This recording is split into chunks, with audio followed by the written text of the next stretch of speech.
जी, NDTV India पे आपका स्वागत है और हम सीधे चल सकते हैं हैदराबाद। हमारे साथ असदुद्दीन ओवैसी साहब है जो एआईएमआईएम के नेता हैं। सर, आपको बधाई हो। सबसे पहले आप 20 सीटें लड़े, 5 पे आप जीत आपने दर्ज की है।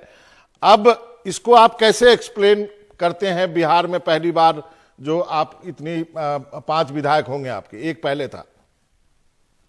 आप जानते हैं कि 5 साल पहले हम लोग 6 सीट पर लड़े थे। 5 में हम जमानत जब्त हो गई और 6 सीट हार गए थे। फिर हम लोग 5 साल मुसलसल मेहनत करते रहे। हमारे जो पार्टी के अध्यक्ष अख्तरुल इमान और हैदराबाद के अब्दुल माजिद साहब बहुत मेहनत किए। फिर पार्लियामेंट के 19 के चुनाव में हमने 3 लाख वोट हासिल किए। फिर 10 महीने पहले हमने एक असेंबली इलेक्शन बाई इलेक्शन हुआ, वो जीता। तो मेहनत चल रही थी। हम सीमांचल की जनता के दरमियान में थे, उनकी बात कर रहे थे, उनकी इंसाफ की लड़ाई लड़ रहे थे और कल भी लड़ेंगे। तो ये अल्लाह का करम है कि सीमांचल की जनता ने हमको अपना वोट दिया, अपनी मोहब्बतों से नवाजा। तो ये अब तक का सफर रहा है और हमको और आगे और मेहनत करना है।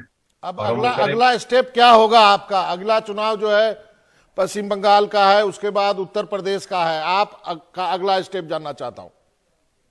अगला स्टेप अब ये होगा कि हम देखेंगे पश्चिम बंगाल में हम लोग अपने पार्टी यूनिट के जिम्मेदारों से बात कर रहे हैं जो वहां पर मेहनत कर रहे हैं। कई हमारे पार्टी के लीडर्स को टीएमसी की सरकार ने जेल में डाल दिया झूठे केसेस लगाकर। तो उनसे बात करेंगे, अगर वो हमको इत्मीनान दिलाएंगे, कॉन्फिडेंस दिलाएंगे और एक इलेक्शन लड़ने के लिए हमारे पास वो तमाम चीजें हैं, तो यकीनन हम लोग फैसला लेकर उसके बारे में गौर करेंगे। तो आप क्या ये कह सकते हैं अभी कि आप उत्तर प्रदेश और पश्चिम बंगाल में चुनाव लड़ेंगे? उत्तर प्रदेश में तो हमने लड़ा है और पहले लड़े हमने उत्तर प्रदेश में, कामयाबी नहीं मिली। फिर आज से 2.5-3 साल पहले उत्तर प्रदेश के जो म्युनिसिपल चुनाव हुए थे, जिला परिषद के, पंचायत के, हम उसमें लड़े, उसमें कामयाबी मिली।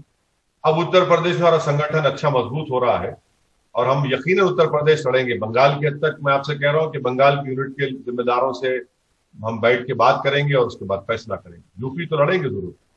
तो बंगाल में आप जो अभी फैसला नहीं कर पा रहे, तो क्या आपको लगता है कि बंगाल में अलायंस करेंगे कहीं पे? नहीं, पहले तो हमको अपनी पार्टी के ताल्लुक से फैसला करना है, तो अलायंस तो बाद में आएगा। जब हम अपने पार्टी के जिम्मेदारों से बैठकर बात करेंगे और हमको लगता है कि वो लोग तैयार हैं, तो यकीनन हम इलेक्शन लड़ने के ताल्लुक से फैसला करेंगे। और जब फैसला होगा लड़ने का, तो फिर जाहिर है ये देखा जाएगा कि इससे अलायंस हो सकता है, नहीं हो सकता है, उस पर गौर करेंगे। बिहार में अलायंस क्यों नहीं हो पाया? बिहार में तो अलायंस था कुशवाहा साहब के साथ। नहीं, आरजेडी के साथ। अब ये तो आरजेडी के नेताओं से पूछना पड़ेगा। हमारे बिहार के अध्यक्ष अख्तरुल इमान ने चुनाव से बहुत पहले पटना जाकर आरजेडी के जिम्मेदारों से मुलाकात की, बल्कि जो मुसलमान उलेमा हैं, सोशल एक्टिविस्ट हैं, जिम्मेदारान हैं, उनसे जाकर मुलाकात, उनसे कहा कि देखिए हम अलायंस के लिए तैयार हैं, अगर आप बाद में हमको ब्लेम मत करिए कि ऐसा हो गया, खुला हो गया। तो हम तो अपनी कोशिश किए। अगर वो राजी नहीं है तो हम क्या कर सकते। मैंने खुद दिल्ली में आज से 7-8 महीने पहले आरजेडी के 2 जिम्मेदार लोगों से मेरी मुलाकात हुई जो राज्यसभा के एमपीज हैं। अब मैं क्या कर सकता हूं? मैं तो मुलाकात किया, उनके सामने अपनी बात को रखा। मुझे ये नहीं मालूम कि आरजेडी की लीडरशिप हायरार्की में उनका कितना असर था, मगर हम तो कोशिश किए कि अलायंस हो जाए, मगर अब नहीं हुआ। तो अब क्या कर सकते, उसके बारे में क्या बताया जा सकता? नहीं, मेरा सवाल इसलिए, मुझे याद है आपने 7-8 महीने पहले मुझे बताया था कि आप बातचीत करने की कोशिश कर रहे हैं, लेकिन आरजेडी जो है और आपकी जो पार्टी है, समान विचारधारा वाली पार्टियां हैं, तो एक नेचुरल एलाय के रूप में आप ये अलायंस होना चाहिए था। अब वो हुआ नहीं। मैं आपको वोट कटवा नहीं मानता हूं, मैं आपको वोट लुटवा मानता हूं।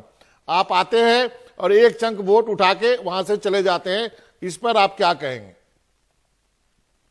अब देखिए ना कि एक बात याद रखिए कि बिहार का जो वोटर, जो 5,24,000 वोट हमको मिले, वो किसी का होस्टेज नहीं है।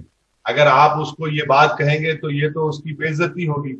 ये तो आप उसको कह रहे हैं कि उसको पता ही नहीं है। भाई, वो अपने होशो हवास में किस ये उम्मीद पर और पूरी मोहब्बत के साथ और पूरे एतमाद के साथ एमआईएम पार्टी को वोट दिया है, तो मैं उनको सलाम करता हूं। मेरे पास तो अल्फाज नहीं है उनका शुक्रिया अदा करने के लिए। जो पार्टी ये समझती है कि वोटर हमारा गुलाम है और हम जैसा चाहे उसको इस्तेमाल करेंगे, वो दिन चले गए। वो दिन अभी नहीं रहने वाले हैं। किसी का भी वोटर जो है उनके साथ रहने वाला नहीं है। आपको काम करना पड़ेगा, उनका दिल जीतना पड़ेगा। अगर कोई इस तरह सोचता है तो यही तो उनको नुकसान पहुंचाती है, यही चीज उनको इलेक्शन नहीं जिता पाती। तो आपको जो बीजेपी की बी टीम कही जा रही है, आपको तो पता ही होगा कि हमेशा से कहा जाता है आपको बीजेपी की बी टीम। नहीं, मुझे इस पर बड़ी आपत्ति है। मैं हमारे इल्जाम लगाने वालों से एक बड़ा दर्दमंदाना गुजारिश करूंगा कि मुझे प्लीज ए टीम बना दीजिए, थोड़ा तो तरक्की करिए। बी टीम कब तक बोलेंगे, ए टीम कहिए, हमको फर्क नहीं पड़ता। जितने इल्जामात लगाएंगे आप, उतना हमारे हौसले और हमारी अज़म में और हमारी जिद में इजाफा होगा। जितना झूठे इल्जामात लगाएंगे उतना लोग अब मान रहे हैं कि ये लोग बीजेपी को नहीं हरा सकते। ओवैसी बीजेपी से मुकाबला कर रहा है आइडियोलॉजी पर, पार्लियामेंट के अंदर, पार्लियामेंट के बाहर। अब हमको अपना वोट खराब नहीं करना है, बल्कि ओवैसी की पार्टी का साथ देना है। तो ये लोग बोलते रहे। अब उर्दू में कहते हैं इसको बाबा के नविश्ते दीवार, मैंने राइटिंग ऑन द वॉल जिसको अंग्रेजी में कहते हैं। अगर इनको समझ में नहीं आ रहा है तो ठीक है, हमको कोई फर्क नहीं पड़ता। ये लोग हमको जानते नहीं। हम अब 13 साल की उम्र से हमारे घर पर आरएसएस के लोग आकर नारा मारकर भागते थे कि ओवैसी खबरस्तान या पाकिस्तान। तो हम तो ये सुनते आए हैं और हमारा दिल और जिगर बड़ा सख्त हो चुका है। इन बातों से कोई हमको मुतासिर नहीं कर सकता, ना हमको किसी किस्म की तकलीफ होती है, बल्कि हमको ये समझ में आता है कि हम कोई अच्छा काम कर रहे हैं, इसीलिए इस तरह का इल्जाम हमारे पे लगा रहे हैं। क्योंकि ये लोग फ्रस्ट्रेटेड है, ये खुद नाकाम है, तो अपनी नाकामी के वजूहात को तलाश नहीं करते, किसी और पर इल्जाम लगाते हैं। तो ठीक है, कोई बात नहीं। एक सोशल मीडिया पे आपका एक कार्टून है जिसमें आपको आरएसएस की जो है वो निक्कर पहनाई हुई है और दो बीजेपी का नेता आपको दोनों तरफ से पकड़ा और बोलता है अब चलो पश्चिम बंगाल की बारी है। इसलिए मैंने ये सवाल पूछा था। ऐसा है ना बाबा कि अगर वो कार्टून बना दिया जाए नरेंद्र मोदी का, अगर वो कार्टून में राहुल गांधी को डाल दिया जाए या किसी गांधी परिवार के लोग को डाल दिया जाए, तो मोदी और गांधी परिवार के कार्टून पर कयामत गिर जाएगी। मैं कार्टून बनाने वालों को मुबारकबाद देता हूं कि आपने मेरा कार्टून बनाया, मगर आपसे मैं हाथ जोड़ के अपील करूंगा कि आप मेरे प्रॉफिट मोहम्मद सल्लल्लाहु अलैहि वसल्लम का कार्टून मत बनाइए। आप ओवैसी का कार्टून बना रहे हैं, आप ये समझ रहे हैं कि आप मुझे कोई खरीद सकता है, तो मैं कांग्रेस पार्टी को बोलूंगा कि बताओ 1998 से 2012 तक तुमने क्या किया हमारे लिए। दुनिया में ऐसा कोई ताकत नहीं है जो असदुद्दीन ओवैसी को खरीद सके। मैं अपना जमीर बेचने के लिए कभी तैयार था, न रहूंगा।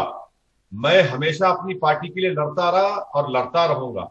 अब इनका ये फ्रस्ट्रेशन है कि बंगाल चलिए। अरे भैया, आप बताइए, कांग्रेस पार्टी मध्य प्रदेश में आपके पूरे एमएलए भाग गए, कल 18 जीत गए बीजेपी में जाकर, मैंने कहा उनको। गुजरात में पूरे हार गए, मैंने कहा। शिवसेना को, बीजेपी को आपने कहा कि हराइए, महाराष्ट्र में ओवैसी को हराइए, बीजेपी को हराना है, शिवसेना को हराना है। आप शिवसेना के गोद में बैठकर हनीमून मना रहे हैं। कितना झूठ बोलेंगे? क्या देश की जनता नहीं देख रही है? देश की जनता जान चुकी है कि ये लोग जो कुछ कर रहे हैं ये अपने मफाद के लिए कर रहे हैं। सेकुलरिज्म को तो सबसे ज्यादा बदनाम तो यही लोग कर रहे हैं। सेकुलरिज्म को इस्तेमाल किए अपने पॉलिटिकल मफादात के लिए। तो आज जब इनको हार मिल रही है तो गांधी परिवार को क्रेडिट नहीं देना चाहते, ओवैसी को क्रेडिट देना चाहते। तो दीजिए हमको क्रेडिट, हम जाएंगे बंगाल को, बराबर जाएंगे।